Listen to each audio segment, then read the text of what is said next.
Hello movie lovers, Bob for Bob's movie review here, and today I'd like to review for you a movie I just watched called Deadly Games.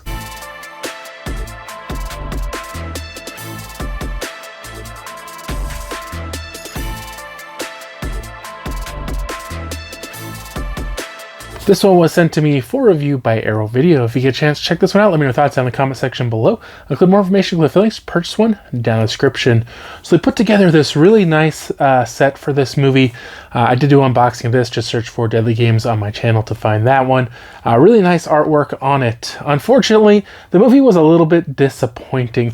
So I feel like this movie's old enough and I can't really talk too much about this without giving away some of the major plot points. So if you guys don't want to know who the killer is or the ending, probably don't watch this video because I'm definitely going to talk about him. So this movie is about this group of, I would call young adults.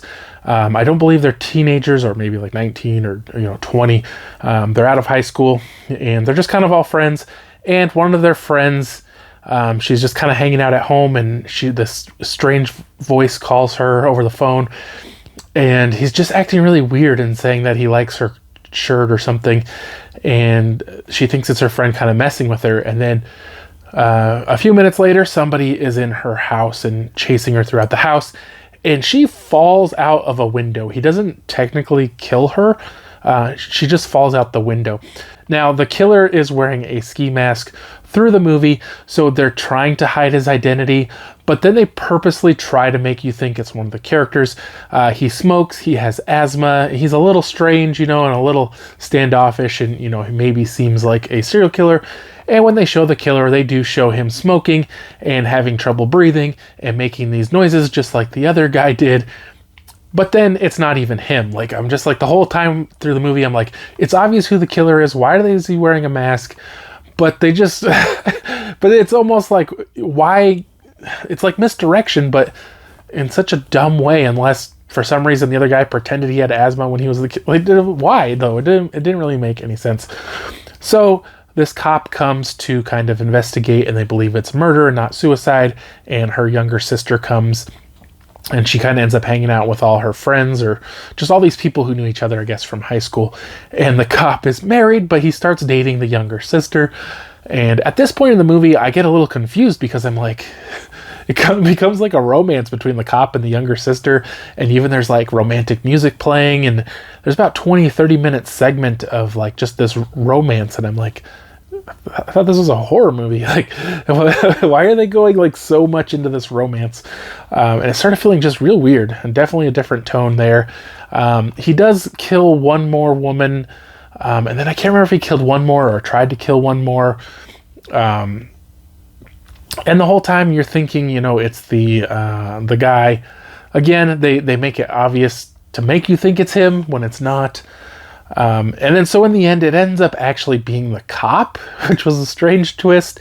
And then the younger sister ends up shooting and killing him. And the guy who you believe is the killer the entire time, like, freaks out. And he's like in a movie theater, and he's like swinging across on a rope from the ceiling. Like, what? And then it just kind of pauses, the just freeze frame, and the movie ends. So kind of a really strange ending to this one.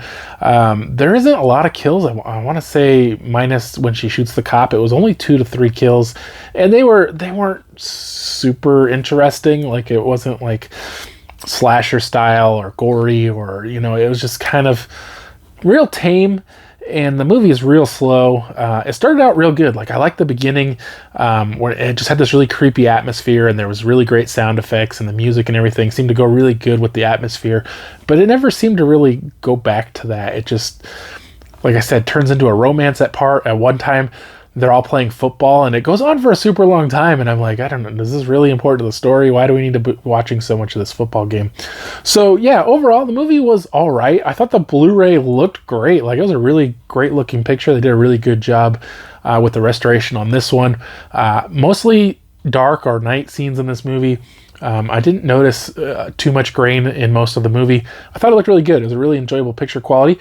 So I think for a score on this one, guys, I'm going to give it 2.5 out of 5.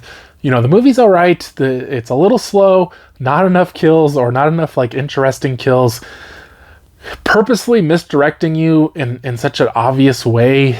I don't get the point in that. Like, I could see like a movie like Scream where they're like, okay, it could be this person or this person or this, but they're making it obvious it's one person, but it's not even that person. So what was the point of that? You know, but yeah, hope you guys did enjoy the video. If you haven't already, subscribe for more videos, Tudor videos, and I'll see you guys next time.